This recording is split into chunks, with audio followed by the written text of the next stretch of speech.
Hello and a very warm welcome to Game On. I'm Meha Bhardwaj Alter, and Afghanistan had put New Zealand in all sorts of trouble at one point before Tom Latham and Glenn Phillips batted sensibly to rescue their team out of trouble. We will discuss that on the show. We will also talk about the Indian team's training session on the eve of their match against Bangladesh. There was a press conference as well. We'll get you all the big talking points from that presser. So let's introduce our two panelists on the show. Chetan Narula, who is in Pune for the match. He was at the presser. We asked him what were the big talking points, the key takeaways from their training session. Jamie Alter is here on the show. Welcome, guys. Let's begin with Chetan straight away. Chetan, tell us more about what really happened in India's training session.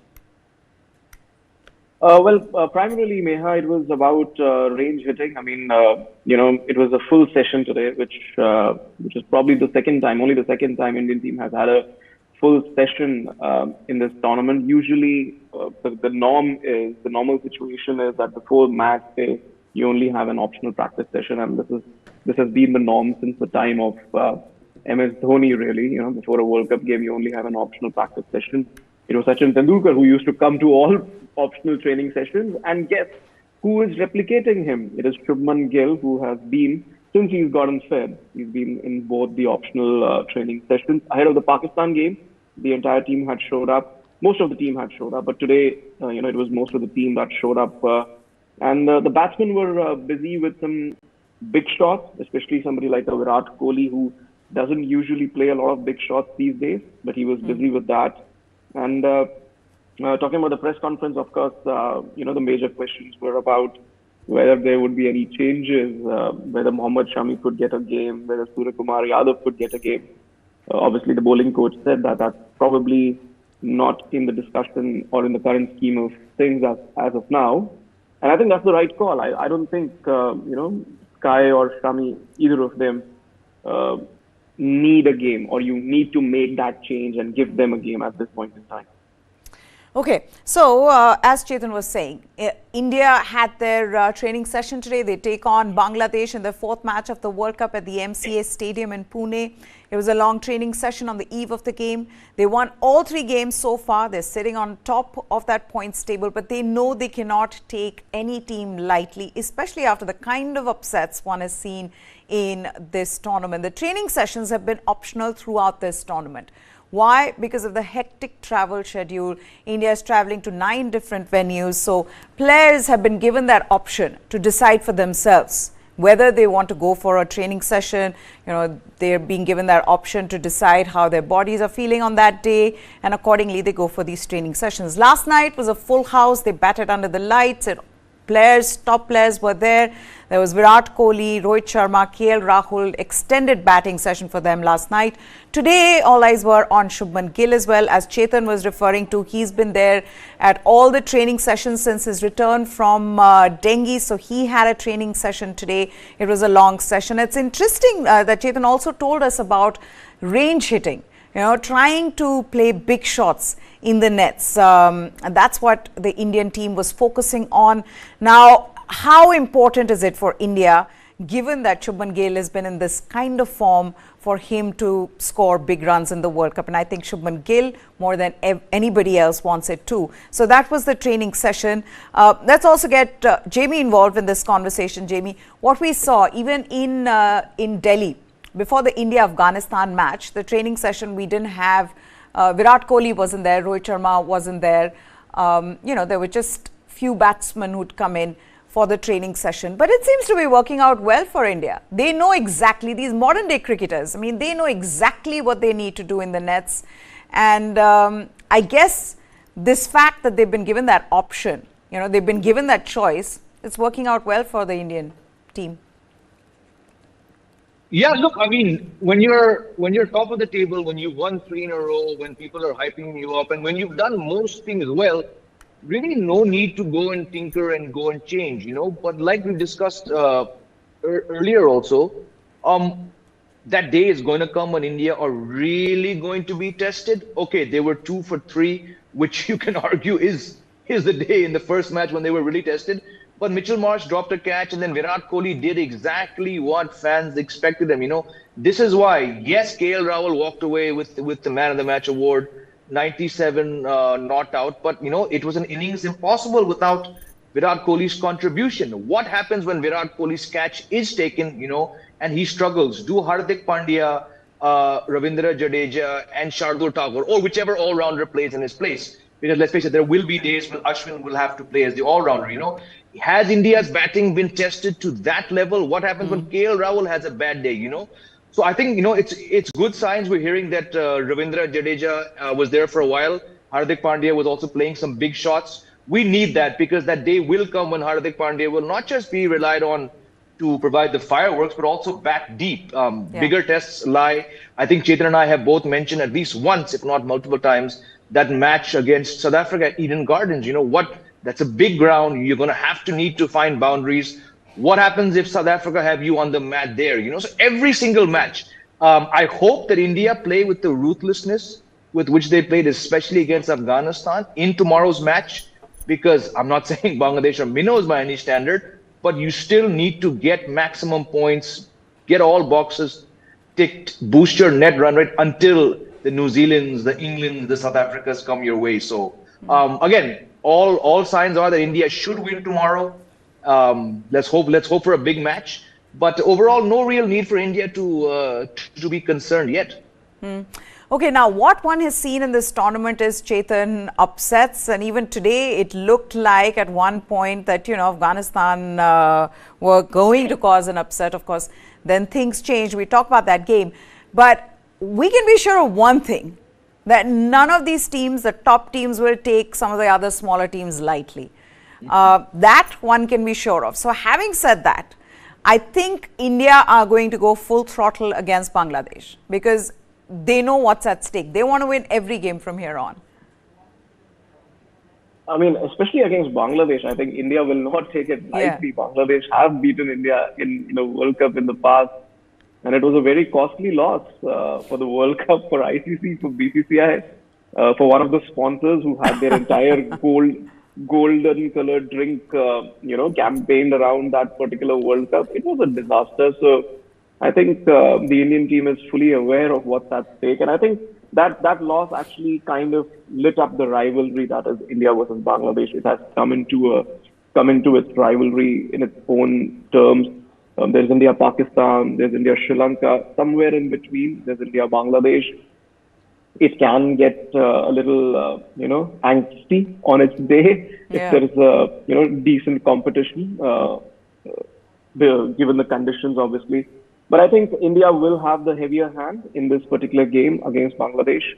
I think Bangladesh are a little lightweight in terms of their top order batting, a little bit of confusion in their bowling ranks, especially in their pace department. Spin is one area where India would be wary of the Bangladeshi threat, which is why we will not see a turning wicket tomorrow. I think it's going to be an absolutely batting beauty. And I think that's an indicator from the way the Indian batsmen were preparing. On a spinning wicket, you would not take on the spinners and try to clear the boundaries, because you're more liable to give out catches. Instead of clearing the boundaries, you'll just end up pulling in the deep. But I think if they're trying to hit spinners out of the park, that's a clear indication that it's going to be a real batting-friendly wicket tomorrow. There's no way India is going to take Bangladesh lightly.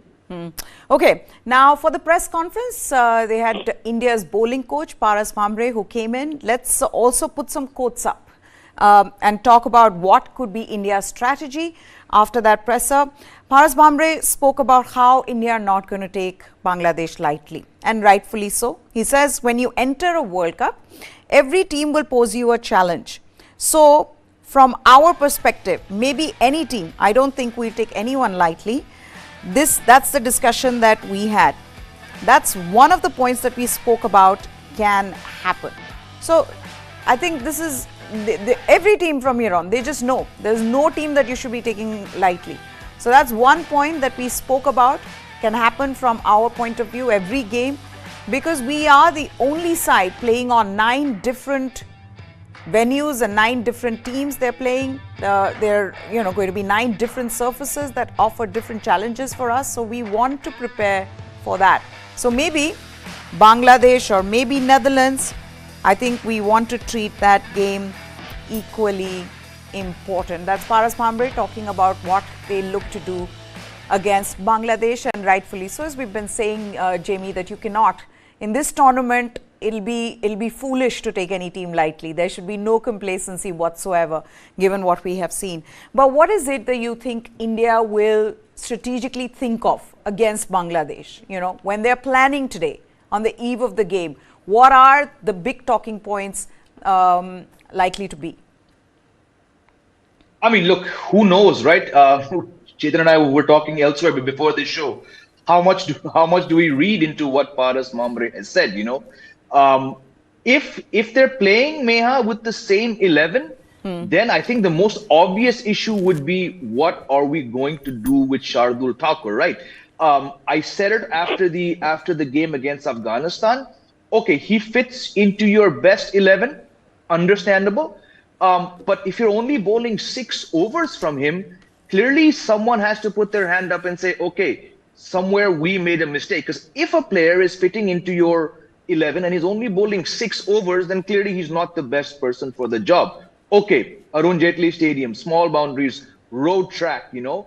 But Shardul Thakur, if he's playing, he should be bowling his full quota. Because then again, little early days, but then the cries will grow louder. Why aren't you playing Ashwin? Why are you keeping Mohammad Shami out?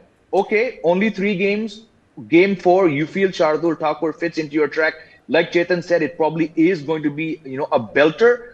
If Shardul Thakur does not perform tomorrow with bat or ball, and more likely bat, because if it's going to be a belter, India probably won't need Shardul Thakur to bat.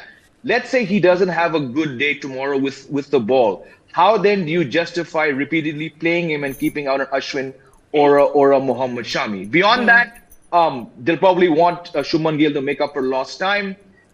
Cannot judge him for his 16 odd runs in the match against Pakistan. He was coming back after missing 2 matches. The fact that he played surprised many of us. The ball was short. The ball was there to be hit. It's okay, but they need Shubman Gill getting back to that 1230 odd run mode with which he was batting. Beyond that, I don't think there's any real concern. Yeah. If you're being overcritical, you could go after Mohammad Siraj. He had 2 poor matches, but let's face it. Was he operating at optimum performance against Pakistan? No. Did he break an opening partnership? Yes. Did he come back and bowl a better second spell? Yes. So we can hope, having watched Mohammad Siraj do some outstanding things for 2 years, that he gets back. Beyond that, tactically, I don't know. I mean, let's hear from Chetan. But beyond that Shardul Thakur factor, I don't think India have too much to worry about. My thing is, Shardul Thakur hasn't also had to bowl his full quota of overs, Jamie, because Afghanistan, they won the match quite comfortably, right? So that's one. And the other thing being, Chetan, you want to come in on this one? Between Shardul and Ashwin? No, so first, let me put that quote up as well. This question was put to Paras Phambre, the bowling coach, about Ashwin's exclusion, and this is what he had to say, and then we'll come back to this whole conversation whether India should go in with Ravichandran Ashwin in this game or Shardul Thakur. He says it's a really tough one. When you have a world-class bowler like Ashwin in your 15 and you're unable to give him a game, it's a tough call and you have to take such calls. I think the conversation has always been team-centric. All the decisions that we've taken, not only before this game but over the last few years, are based on the team. We go with the side that's best for the surface and the best combination. The thing is, and then I think I also want to add this, because he talked about how Ravichandran Ashwin is never grumpy about omission. Let's put that as well. He says in that sense, he's been a great lad. He understands that. He says he's a great team guy. I've never seen him grumpy, never seen him complaining any time for any of the last few years. And we all know there have been times when Ashwin should have been in the playing 11 and he wasn't. And India, India had to face the consequences of that. He says having someone like him really helps. And I think credit goes to him. Even after so many years, he's there. He wants to do well for the team. He turns up every practice session, goes through the rigors, and he keeps bowling. He's a great team man.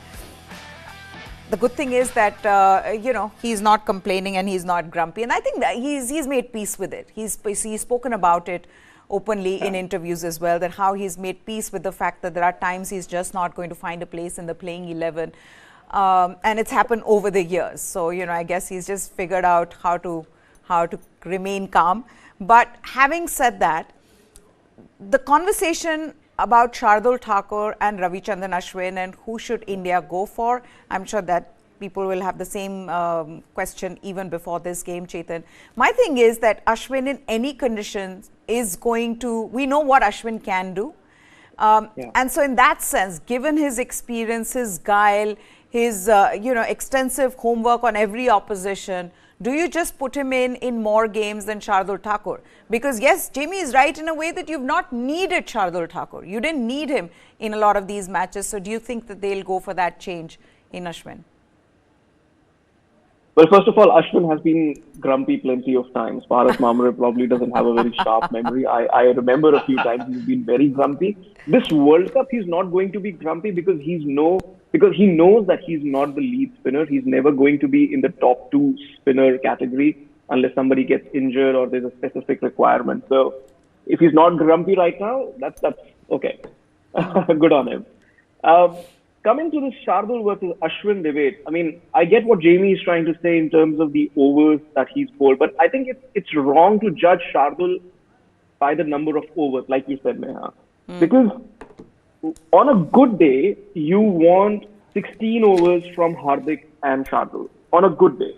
On a bad day, you want 10 overs from the two of them. And Hardik Pandya has been Rohit Sharma's go-to man to get breakthroughs. I mean, he's literally come in the press conference and said, Hardik Pandya is our third pacer. Simple. And he's not somebody who bowls at 130.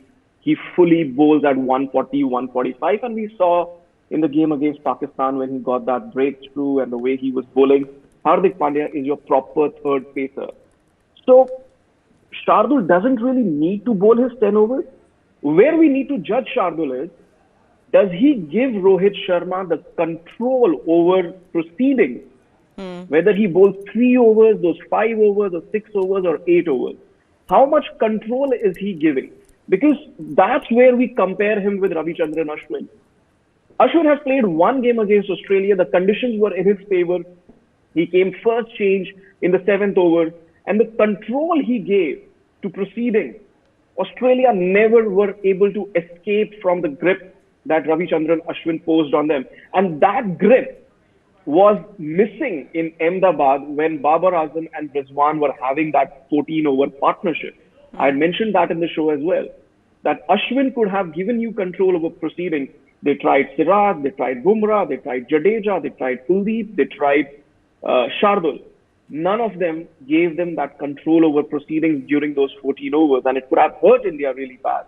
But Pakistan did what Pakistan does. So the comparison, coming back to the point, the comparison is who gives you more control.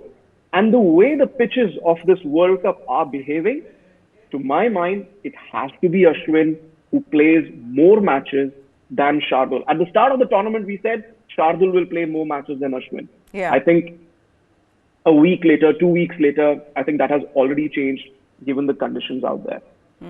Jimmy, do you think that now from going forward that Ashwin's likely to get more chances? Anyone's guess, right? Because, it's strange. Yes, we all saw Shardul Thakur playing so many matches more, and he has, right? Again, just to come back to the control thing, right? So that's my point. In that Afghanistan match, on the off day, and here is where I feel Shardul will have to be called on, right? And Chetan's right in mentioning, how Rohit Sharma uses people.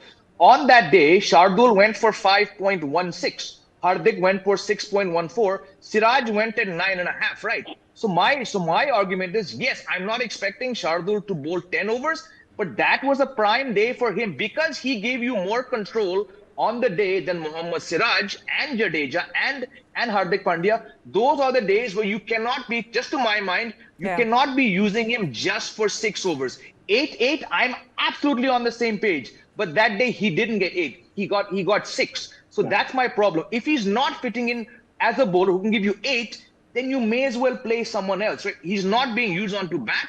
On a road of a surface, when he's going for 5.16 and Siraj is going for 9.5, that's the day, maybe, again, not easy, very, very tough. Siraj is your lead bowler. Maybe that's the day. You know what, Siraj? Aaj tu 6 dal, tu 7 dal, Shardul, aaj tu 8 dal. That's my concern. In the Pakistan match, he only bowled 2 overs. So if your main all-rounder after Hardik Pandya, seam bowling all-rounder, is bowling you 6 overs and 2 overs, do you need him? This is where I think India still have to figure out. And I think Ashwin should be playing a lot more matches, like you both mentioned, because of the control he gives. Let's also talk about Shubman Gill a bit, because I mean, before this tournament began, we were all saying that Shubman Gill's one player we think who's going to score a lot of runs for India. Unfortunately, he had to sit out because of dengue. Chetan, since then he's got back. Even in the match against Pakistan before he got out, he looked really good, and some of the drives were absolutely magnificent to see. Going forward, is that something now?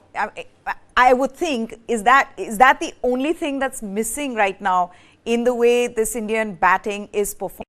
Now, you know, when Shubman Gill comes back, he gets a big score, and then we've got all those boxes ticked when it comes to this this team.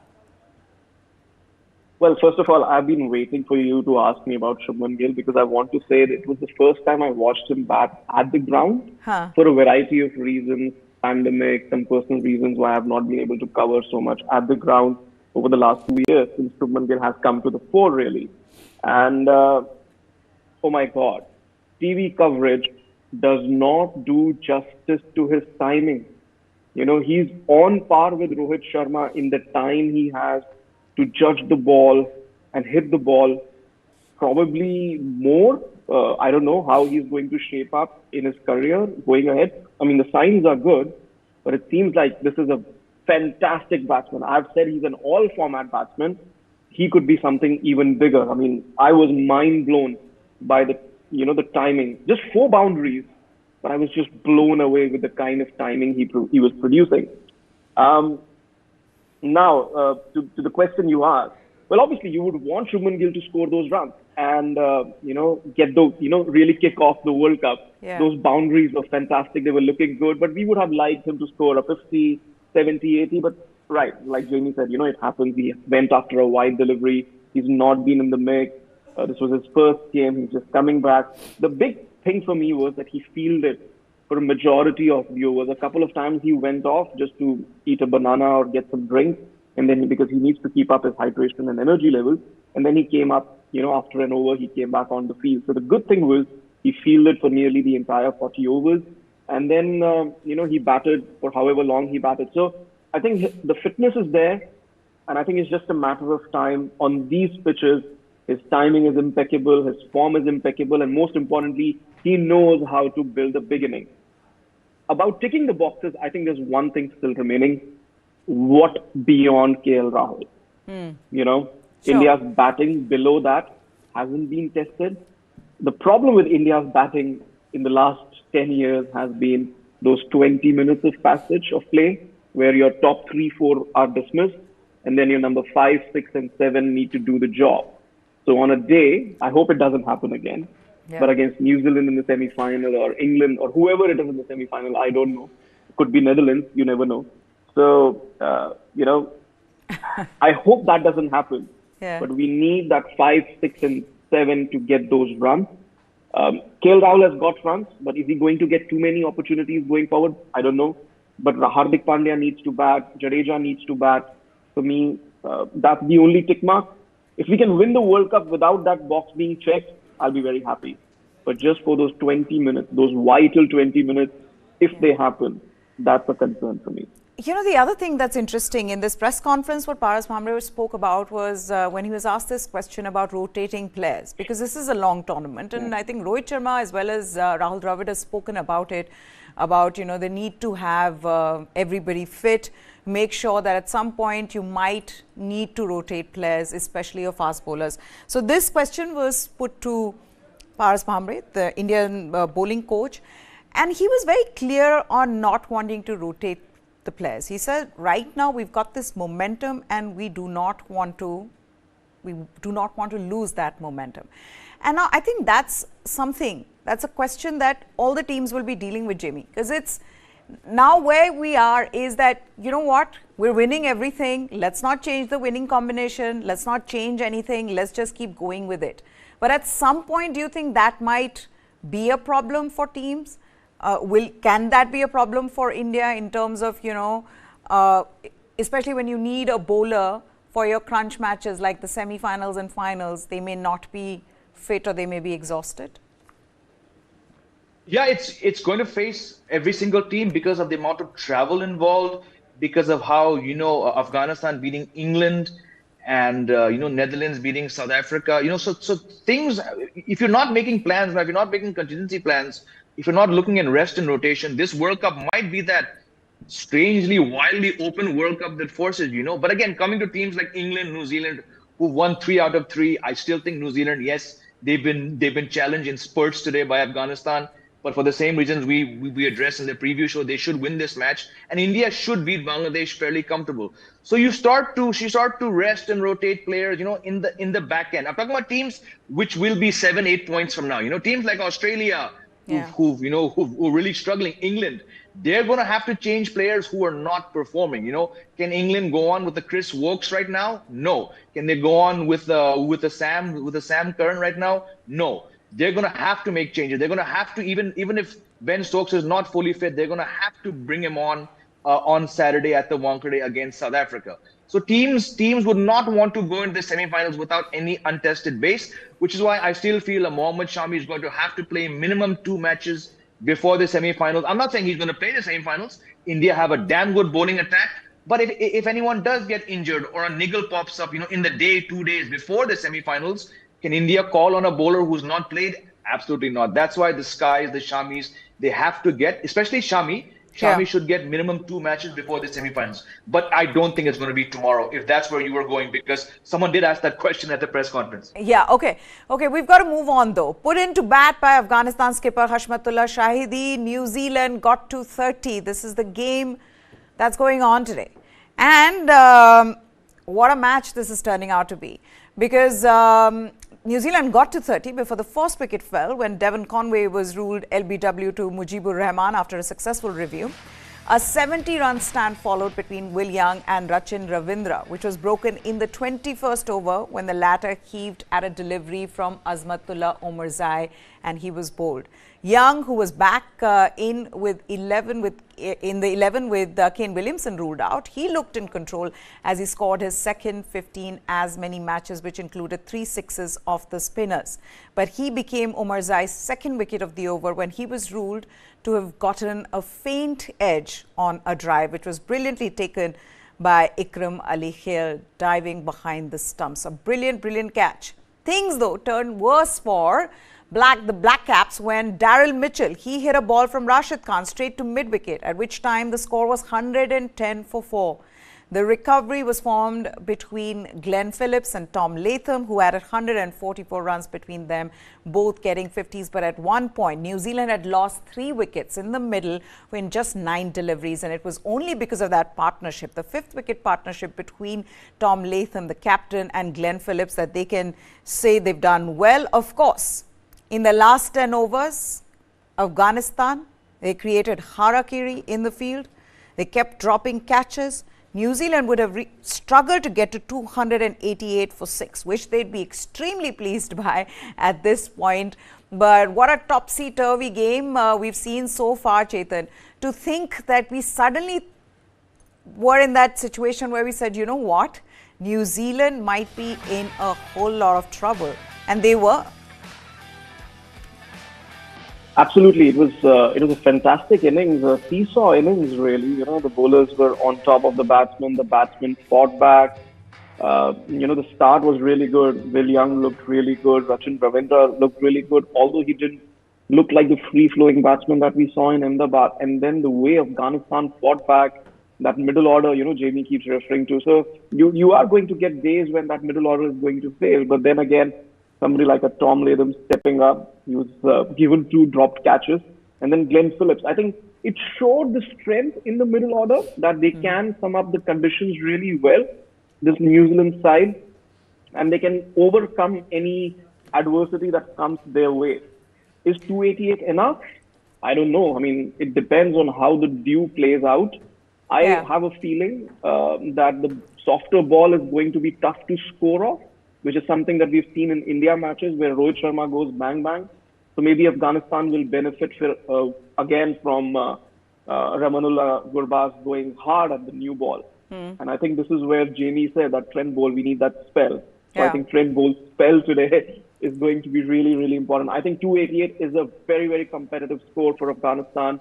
I think New Zealand will be tested. And I think I'm not going to make any more predictions on this show. Yeah, I think that's best for you right now. Jamie, do you think that Afghanistan lost the match in the last 10 overs? Again, I will stick by what the three of us were talking about in the preview show. They should not have fielded. Of course, I don't think their plans, especially with a brilliant fielder like Ajay Jadeja, part of their coaching staff, I don't think four drop catches and a missed stumping was part of their plans. But can you just imagine what it would have been like had they taken those four? I think there was five, in fact. Yeah. 5 catches. I mean, I saw 3 of them. I mean, Rashid Khan was furious. You know, you don't expect that from a team that just came off that brilliant win. Things could have been very, very different. But again, that batting depth of New Zealand. I've been critical of the fact that they keep on playing someone like a Mark Chapman who's had nothing to do. What does he do in the first chance he gets? He scores 25 off 12 balls. I'll keep quiet being critical of their middle order if they can call on a Mark Chapman to come and do that. This is the kind of pressure that India need to put under. Can a Hardik Pandya do that? Of course he can. Can a Jadeja do a Mark Chapman thing?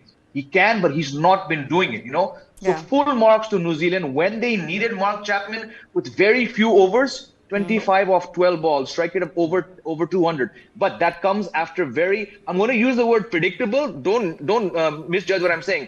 Latham and Phillips, they have done this ample times, you know. So I'm not surprised by how well they batted. But I'll go with Chetan. 288 is going to take a lot of chasing in these conditions for an Afghanistan team that has very obvious batting problems.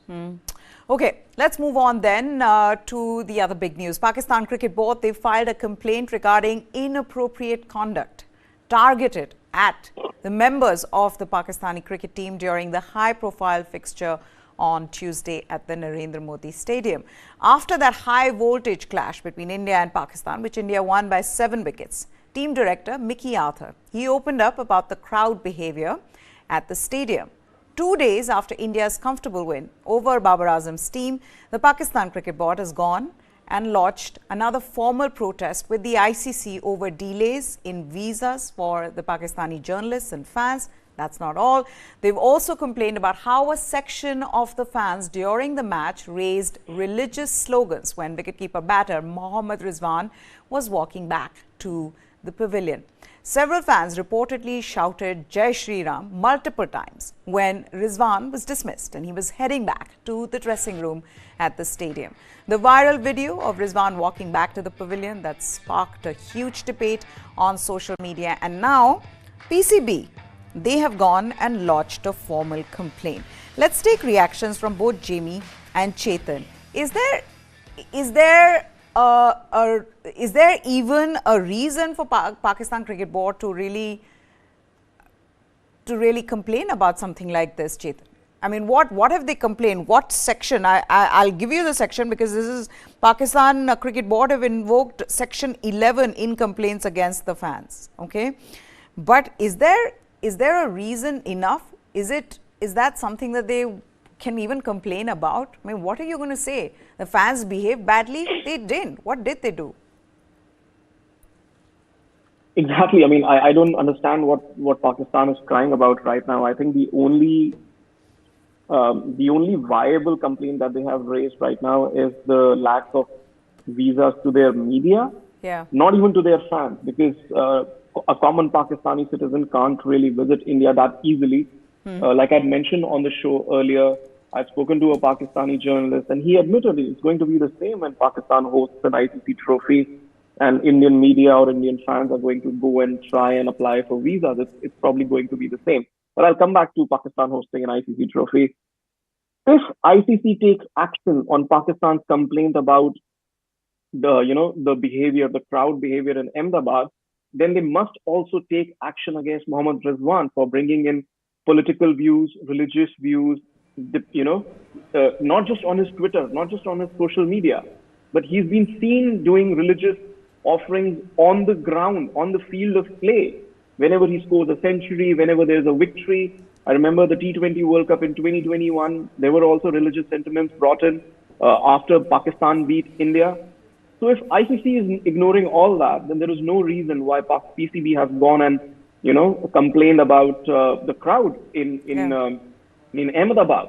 Like I said before on the show, if Rizwan has every right, and he does have every right to express his opinions, be them religious opinions or political opinions. Similarly, the 1 lakh crowd in Ahmedabad, they also have a right to express their opinions. You can't control what a 1 lakh crowd is going to chant. As for the lack of Dil Pakistan, in the past, we've had teams bringing in chefs to serve food to their teams. So the next time, Pakistan team can bring in their DJs and play them at the stadium in the dressing room. And, bringing about the topic, the last point I want to make is Pakistan has been complaining and whinging for the last 3 months, trying to make life miserable for the BCCI. This is going to turn out really badly because there is no way India is going to travel to Pakistan for 2025 Champions Trophy. They're going to get all of this in return from the BCCI as soon as the World Cup finishes, and we'll be here to discuss about it. Okay, what is this section 11 in this complaint against the fans that PCB has invoked? Let's put that up. The ICC and each of its members should take such steps, let's put that, as it considers necessary to prevent the occurrence at international matches played within its jurisdiction or those played as part of an ICC event of inappropriate conduct by spectators, and to ensure that any such conduct is dealt with in a timely manner by the member or ICC or others before, during or after the international match. Now, I ask this question to Chetan, whether there's really a case for Pakistan or are they just being crybabies? And I'm not saying this because, this seems to be the trend right now. Just say whatever you have to say against Pakistan. But very genuinely, Jamie, I mean, is there a case for Pakistan Cricket Board to go out there and say this, especially when your player just a while back had made a political statement in the way he dedicated his 100 to the brothers and sisters, his brothers and sisters in Gaza, what Chetan was referring to as well. Are they just being, whiny? Are they being crybabies? Just get on with it. It was not a big deal. I thought a section of the crowd could have said anything. We see that in all matches. Just get on with the game. Yeah, I'm going to say something that I've already mentioned, Meha, on your show when I was standing outside the Arun Jaitley Stadium. During the Bangladesh-England match, chants of Jai Shri Ram were being shouted at the Bangladesh fielders on the boundary. Has the Bangladesh Cricket Board complained? No, right?